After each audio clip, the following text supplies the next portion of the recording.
Please subscribe to Face TV Africa and turn the notification on. Face TV Africa, ẹ jọ̀ọ́ ẹ subscribe hete.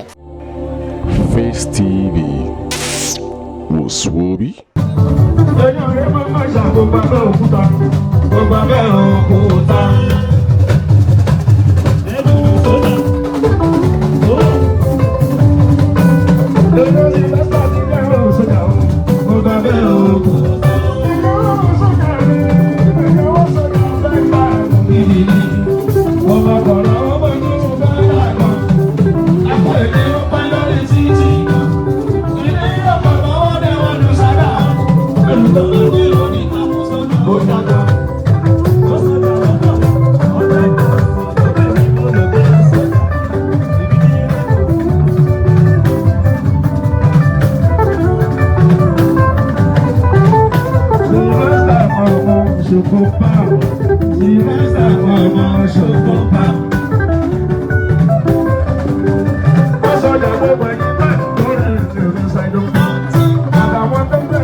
ṣòfò sáyìrì kẹfọ́ mi gbogbo ìgbòkìyà kẹfọ́ mi gbogbo ìgbòkìyà.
tẹ̀mí, mọ̀rí lẹ́nu lòdù, lọ́rẹ́ tẹ̀mí.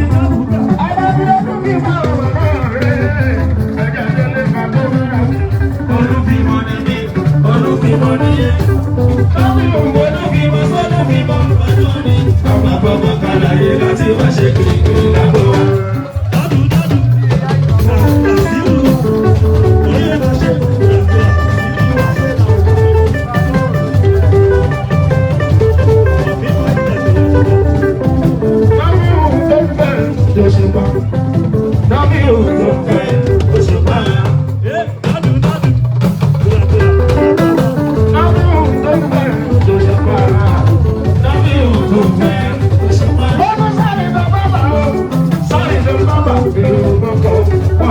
Àwọn tó ń wọ́n mọ̀ bàbá wá sí ilé. Ó ní kò pẹ́ tó bá já ẹ sóṣù pa. Àwọn orí wa méjì ṣàbẹ̀gbọ̀pọ̀ sùn lálálẹ́. Tó bá tó jí kó lọ pẹ́ kejì níbi iṣẹ́. Bí mo ṣe ṣe tèmi, oyún ọlọ́run ṣáàjì, kò lè yàn, oyún ọlọ́run ṣáàjì, ẹ̀kọ́ tẹ́kì. Ó yá lọ sí òjájò, jájò, ó yá, ó yá, ó yá, ó yá, jájò tí ó bẹ̀, ó yá, ó yá, ó yá, jájò tí ó bẹ̀, ó yá, ó yá, ó yá. Táwọn yóò gbogbo ẹyin tó ń kórè ẹ̀mí ṣáìdọ̀ fún. Àtàwọn tó fẹ́ tẹ̀lé ìsàyè lóṣù márùn-ún. Ọlọ́ọ̀bá tó láyé apẹ́ gbogbo nílé. Gbogbo ẹyin tó ń kórè ẹ̀mí ṣáìdọ̀ fún. Àtàwọn tó fẹ́ tẹ̀lé ìsàyè lóṣù márùn-ún. Ọlọ́ọ̀bá tó láyé apẹ́ gbogbo wálé. Ó sójà, ó mọ̀yàn, èèmí. Lábí ọlọ́ọ̀bá tó láyé apẹ́ gbogbo wálé. Ọlọ́ọ̀bá tó láyé apẹ́ gbogbo wálé. Ṣẹ́bọ̀rì náà ṣàlẹ̀ ìfọ̀mìtì. Tọ́lá máa bá bí òṣòṣì ìsàyè lóṣù márùn-ún. Ọlọ́ọ̀bá tó láyé apẹ́ gbogbo wálé. Gbogbo ẹyin tó ń kórè ẹ̀mí ṣáìdọ̀ fún. Àtàwọn tó fẹ́ tẹ̀lé ìsàyè lóṣù márùn-ún. Ọlọ́ọ̀bá tó láyé apẹ́ gbogbo wálé.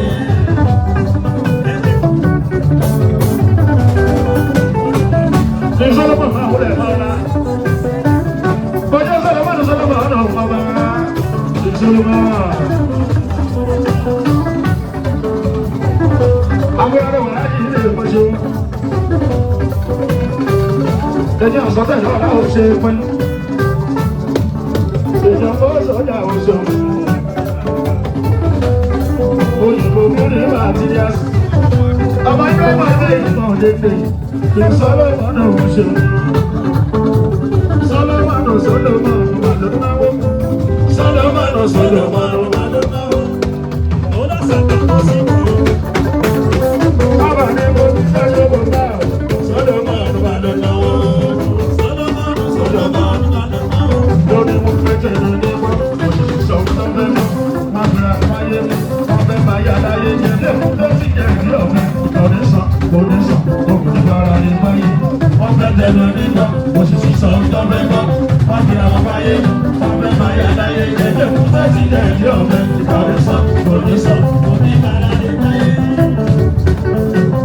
Báwo ló bàbá kú rọ́jú? Bó ṣe máa ní ìyá lórí ilé wọn.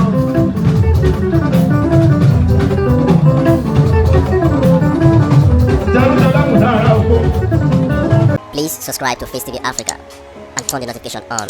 Face TV Africa, ẹ jọ̀ọ́, subscribe, hete. Face TV was Swoby.